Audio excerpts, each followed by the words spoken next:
दोस्तों very good morning to all of you. आज के इस शानदार वीडियो में मैं सौरभ गुप्ता आप सभी का तहे दिल से स्वागत करता हूं।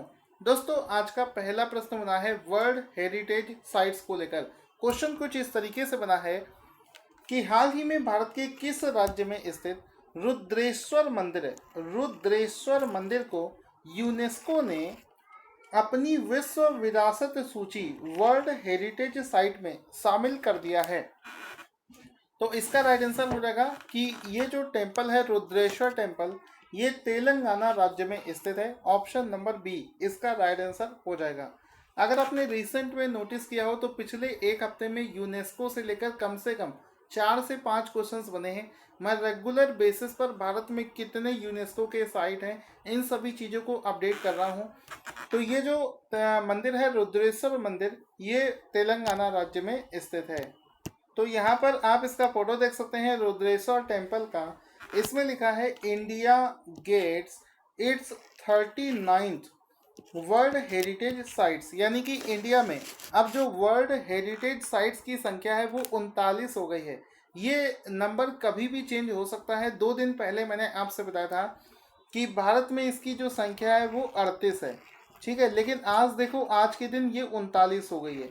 तो अगस्त के महीने में अगर बात करें, अगले महीने ये नंबर हो सकता है चेंज हो जाए, लेकिन अभी तक आप ये याद रखें क्योंकि बहुत सारी किताबों को जब आप खरीदोगे तो उसमें अपडेटेड नंबर आपको नहीं मिलेगा। हम आपको डेली बेसिस पर अपडेट करते हैं। तो ये जो संख्या है ये 39 हो गई है, इसको आप लोग याद रखेंगे। हाल ही में इसको लेकर एक मीटिंग आयोजित करी गई थी। यूनेस्को की जो 44वीं इसका जो 44वां सत्र है, उस मीटिंग के दौरान ही इस चीज़ का डिसीजन लिया गया है। अब ये मंदिर कहाँ पर स्थित है, तो ये तेलंगाना राज्य में स्थित है। वहाँ के वारंगल नाम से एक जगह है, उसके पास में मुलुगु नाम का एक जिला पड़ता है। तो मुलुगु डिस्ट्रिक्ट के पास में पालमपेट नाम की एक जगह पर ये टेम्पल स्थित है। तो पालमपेट जगह पर ये मंदिर स्थित है, ठीक है। तो ये आप इस तरीके से इसको याद रख सकते हैं, दिस इज़ वेरी इम्पॉर्टेंट। इसके बाद में है कि इस टेम्पल का एक और नाम है जिसका नाम है रामप्पा, ठीक है। तो इस मंदिर को रामप्पा नाम से भी इस मंदिर को जाना जाता है। साथ ही साथ में 21 जुलाई में इसके जो यूनेस्को की साइट्स हैं ये 39 हो चुकी हैं। अगर हम लोग इस मंदिर के बारे में बात करें, रुद्रेश्वर मंदिर के बारे में, तो इसके जो वास्तुकार थे जिनका नाम था रामप्पा, उनके नाम पर इसका नाम रख दिया गया था। और इस मंदिर का निर्माण 1213 ईस्वी में काकतीय साम्राज्य के शासनकाल के दौरान पर किया गया था। इसके अलावा यूनेस्को के बारे में डिस्कस करें तो इसका जो मुख्यालय है वो पेरिस फ्रांस में स्थित है। इसके जो प्रमुख हैं उनका नाम है ऑन्द्रे ओजोले। इसकी स्थापना 16 नवंबर 1945 में करी गई थी। अब देखो, चूंकि बात यूनेस्को को लेकर हुई है, कल मैंने आपको यूनेस्को का एक क्वेश्चन करवाया था कि जुलाई 2021 में यूनेस्को ने किस भारतीय शहर को हिस्टोरिक अर्बन लैंडस्केप प्रोजेक्ट योजना के तहत चुन लिया है। तो आपको याद होगा कि मध्य प्रदेश का ग्वालियर और ओरछा को हाल ही में यूनेस्को के द्वारा एक योजना चलाई जा रही है जिसका नाम है हिस्टोरिक अर्बन लैंडस्केप प्रोजेक्ट। उसके तहत इसको शामिल कर लिया गया है। तो ये भी यूनेस्को का पॉइंट आपको याद होना चाहिए। आगे चलते हैं। इसी में मैंने आपको बताया था कि ये आप देख सकते हैं यूनेस्को के द्वारा ग्वालियर और ओरछा को इसमें शामिल किया गया है। यहाँ पर अब यूनेस्को के द्वारा कुछ यहाँ पर डेवलपमेंट के काम किए जाएंगे। इसके अलावा यूनेस्को का एक और क्वेश्चन बनता है कि हाल ही में किस देश में स्थित लिवरपूल मैरीटाइम मर्केंटाइल सिटी को यूनेस्को की वर्ल्ड हेरिटेज साइट से लिस्ट से हटा दिया गया है। तो ऐसा नहीं कि दुनिया में कई शहरों को इसमें जोड़ा जा रहा है। हाल ही में एक ऐसा भी शहर था, ऐसा भी जगह थी जिसको इस लिस्ट से हटा दिया गया है। तो ये ब्रिटेन देश में स्थित एक जगह है जिसका नाम है लिवरपूल मैरीटाइम मर्केंटाइल सिटी। इस सिटी को भी यूनेस्को की वर्ल्ड हेरिटेज साइट्स की लिस्ट से हटा दिया गया है। रीज़न उसका क्या है? रीज़न उसका ये था कि यहाँ पर बहुत ज़्यादा डेवलपमेंट हो रही थी। ओवर डेवलपमेंट की वजह से इसको यूनेस्को की वर्ल्ड हेरिटेज साइट्स के तौर पर हटा दिया गया है। इससे अब तक यूनेस्को ने सिर्फ 3 लोकेशंस को अपनी वर्ल्ड हेरिटेज साइट की लिस्ट से हटाया है, उनमें से एक ये जगह हो गई है। पूरी दुनिया में सबसे ज़्यादा यूनेस्को की वर्ल्ड हेरिटेज साइट्स कौन से देश में हैं? तो 55 साइट्स के साथ में चाइना और इटली, पूरी दुनिया में सबसे ज़्यादा साइट इन्हीं देशों में पाई जाती है। भारत में सबसे ज़्यादा यूनेस्को वर्ल्ड हेरिटेज साइट कहाँ पर है? तो वो महाराष्ट्र में है, जहाँ पर इसकी संख्या है 6। अगले क्वेश्चन पर चलने से पहले आपको बोलना चाहूँगा, रेगुलर बेसिस पर आप लोग मॉक टेस्ट की प्रैक्टिस करते रहना। वीडियो के डिस्क्रिप्शन में आपको मैं 2 मॉक टेस्ट के लिंक दे रहा हूँ, उस पर जाकर रजिस्ट्रेशन करें। और जैसे भी कोई नया एग्ज़ाम आएगा आपको बिल्कुल फ्री ऑफ कॉस्ट, जिन लोगों ने रजिस्ट्रेशन कर रखा होगा उनको बिल्कुल फ्री में बाकी सभी मॉक टेस्ट के लिंक भी उनकी मेल आईडी पर दिए जाएंगे। तो रजिस्ट्रेशन का लिंक वीडियो के डिस्क्रिप्शन में है, वहाँ से जाकर रजिस्टर करें। क्वेश्चन बनेगा कि हाल ही में कारगिल विजय दिवस प्रति वर्ष किस दिन मनाया जाता है? तो एवरी ईयर 26 जुलाई को, हर साल 26 जुलाई को, एवरी ईयर 26 जुलाई को, हर साल 26 जुलाई को ये दिवस मनाया जाता है, जिसका नाम है कारगिल विजय दिवस। तो ऑप्शन नंबर बी इसका राइट आंसर हो जाएगा। हर साल 26 जुलाई को ये दिवस मनाया जाता है, जिसका नाम है कारगिल विजय दिवस। अब इसमें इसका एक फोटो भी देख सकते हैं, लिखो 26 जुलाई को ये कारगिल विजय दिवस मनाया जाता है। ऑप्शन नंबर 20 का राइट आंसर हो जाएगा। इस दिवस को 26 जुलाई के दिन भारत और पाकिस्तान के बीच में जो कारगिल युद्ध हुआ था 1999 में, उसकी याद में इस दिवस को मनाया जाता है, जिसमें कि भारत ने पाकिस्तान को हरा दिया था। इसके अलावा 25 जुलाई को कौन कौन से दिन मनाए जाते हैं? 25 जुलाई को 2 दिन हैं, जिनका नाम है वर्ल्ड एम्ब्रियोलॉजिस्ट डे और world in vitro fertilization day. ये 2 दिवस हैं जो कि 25 जुलाई को मनाए जाते हैं। एक पॉइंट में सिर्फ आपको रिमेंबर रखना है, इस वजह से आपको ये पॉइंट करवा दिया है। जैसा कि आप सभी जानते हैं ओलंपिक के खेल चल रहे हैं और लगातार इससे क्वेश्चंस भी बन रहे हैं। तो ओलंपिक खेलों में पुरुष एकल मैच जीतने वाले तीसरे भारतीय टेनिस खिलाड़ी कौन बने हैं? तो आंसर हो जाएगा हाल ही में सुमित नागल जो हैं वो इस ओलंपिक के इतिहास में तीसरे ऐसे भारतीय बने हैं जिन्होंने पुरुष एकल का मैच जीता है। तो सुमित नागल इसका राइट आंसर हो जाएगा। Option number A will be the right answer.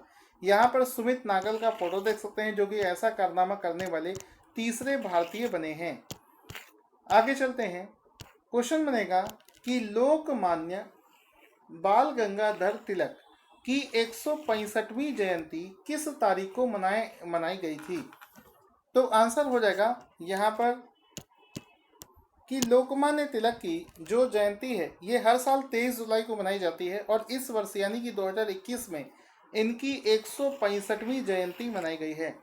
तो लोकमान्य बाल गंगाधर तिलक की 165वीं जो जयंती है ये 23 जुलाई 2021 को मनाई गई है। जैसा कि आप देख सकते हैं हर साल यहाँ पर आप देख सकते हैं लोकमान्य तिलक जी का फोटो दिख रहा होगा। 23 जुलाई को इनकी जो जयंती है वो हर साल मनाई जाती है और इस बार इनकी 165वीं, यहाँ पर ये जो पॉइंट मैं बता रहा हूँ 165वीं, ऐसे भी क्वेश्चंस बन जाते हैं जिसमें आपसे सिर्फ इतना पूछ लेता है कि बताओ कौन सी जयंती बनाई गई। तो 165वीं जयंती हाल ही में इनकी मनाई गई है। अगला प्रश्न बनेगा कि हाल ही में इंटरनेशनल सोलर अलायंस ने किसके साथ मिलकर एक रिपोर्ट रिलीज करी है जिसका नाम है रिन्यूएबल्स इंटीग्रेशन इन इंडिया 2021। तो इस रिपोर्ट को हाल ही में ISA इंटरनेशनल सोलर अलायंस ने नीति आयोग के साथ में मिलकर लॉन्च किया है। तो ऑप्शन नंबर ए इसका राइट आंसर हो जाएगा। इसमें आप देख सकते हैं लिखा है NITI Aayog and IEA launch renewables integration in India 2021। इस रिपोर्ट को हाल ही में रिलीज किया गया है।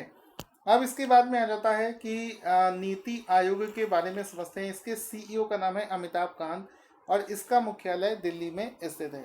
इंटरनेशनल एनर्जी एजेंसी IEA के बारे में जानें तो इसके एग्जीक्यूटिव डायरेक्टर का नाम है डॉक्टर फतेह बीरोल। इसका मुख्यालय जो है ये पेरिस फ्रांस में स्थित है। जब से ओलंपिक की शुरुआत हुई है हाल ही में किस देश की खिलाड़ी जिनका नाम है यांग कियान ने टोक्यो ओलंपिक्स में पहला गोल्ड मेडल जीत लिया है? तो आंसर हो जाएगा चाइना। ऑप्शन नंबर सी इसका राइट आंसर हो जाएगा। जैसे ही इस गेम की शुरुआत हुई है इसका जो पहला गोल्ड मेडल है वो जो खिलाड़ी जीतता है वो एग्ज़ाम में क्वेश्चन इंपॉर्टेंट बन जाता है। तो पहला खिलाड़ी जिसने गोल्ड मेडल इस इवेंट में जीता है उसका नाम है यांग कियांग, और ये चाइना देश की रहने वाली हैं। तो चाइना देश की ये प्लेयर हैं, इनका आप फोटो देख सकते हैं जिन्होंने ओलंपिक का पहला गोल्ड मेडल जीता है। और ये 10 मीटर की जो शूटिंग पिस्टल होती है उसकी खिलाड़ी हैं जिन्होंने इस खिताब को जीता है। क्वेश्चन बनेगा कि हाल ही में नागरिक उड्डयन सुरक्षा bureau DG of bureau of civil aviation कौन बनाए गए हैं? तो आंसर हो जाएगा यहाँ पर नासिर कमल। ऑप्शन नंबर ए इसका राइट आंसर हो जाएगा। नासिर कमल इसका राइट आंसर हो जाएगा। नासिर कमल इसका राइट आंसर हो जाएगा, जिनको हाल ही में डायरेक्टर जनरल बनाया गया है ब्यूरो ऑफ सिविल एविएशन। नागरिक उड्डयन सुरक्षा ब्यूरो का जो डायरेक्टर जनरल है ये नासिर कमल को बनाया गया है। ये एक आईपीएस ऑफिसर हैं, आप देख सकते हैं IPS appointed as a director general of. अगला प्रश्न बनता है कि हाल ही में नेल्सन मंडेला नोबेल शांति पुरस्कार किसे प्रदान किया गया है? तो नेल्सन मंडेला नोबेल शांति पुरस्कार हाल ही में म्यूजिक में कंट्रीब्यूशन के लिए कुमार सानू को दिया गया है। तो ऑप्शन नंबर 20 का राइट आंसर हो जाएगा कुमार सानू को। ये अवार्ड म्यूजिक में उनके जो कंट्रीब्यूशन है उसके लिए इनको ये अवार्ड दिया गया है। इस अवार्ड को द अमेरिकन यूनिवर्सिटी, अमेरिका की द अमेरिकन यूनिवर्सिटी के द्वारा इस अवार्ड को प्रदान किया गया है। अब दोस्तों चूंकि हमने अवार्ड्स को डिस्कस किया है तो अवार्ड्स के कुछ रिवीजन भी कर लेते हैं। जैसे कि हाल ही में रुडोल्फ वी सेंडलर अवार्ड किसको दिया गया है? डॉक्टर नागेश्वर रेड्डी को।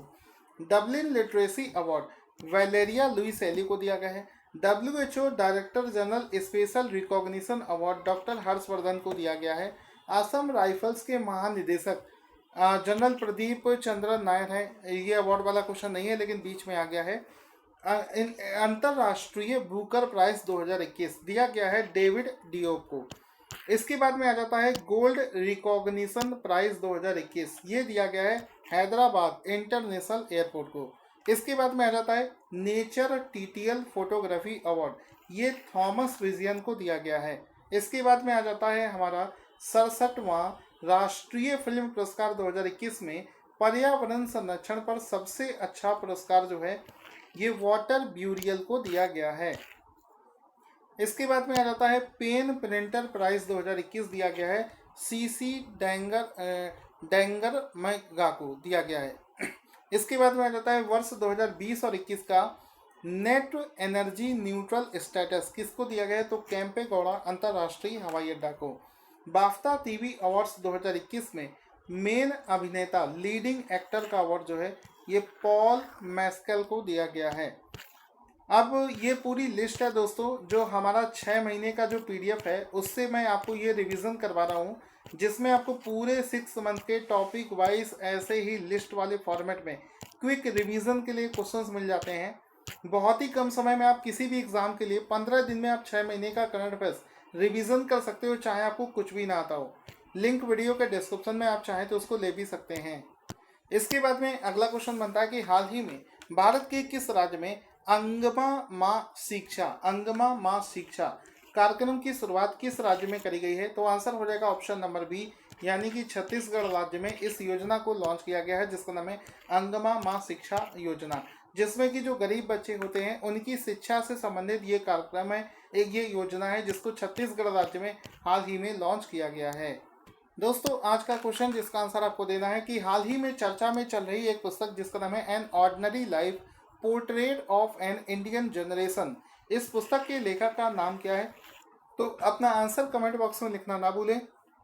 वीडियो के डिस्क्रिप्शन में एक मॉक टेस्ट दिया है जिसका कि आप रजिस्ट्रेशन करें और उसको अटेम्प्ट करें, रजिस्ट्रेशन करें। साथ ही साथ में आपको एक 6 मंथ का जो हमारा बहुत ही शानदार PDF है उसका लिंक भी वीडियो के डिस्क्रिप्शन में दे रखा है, उसको भी जल्दी से जल्दी आप परचेज करें।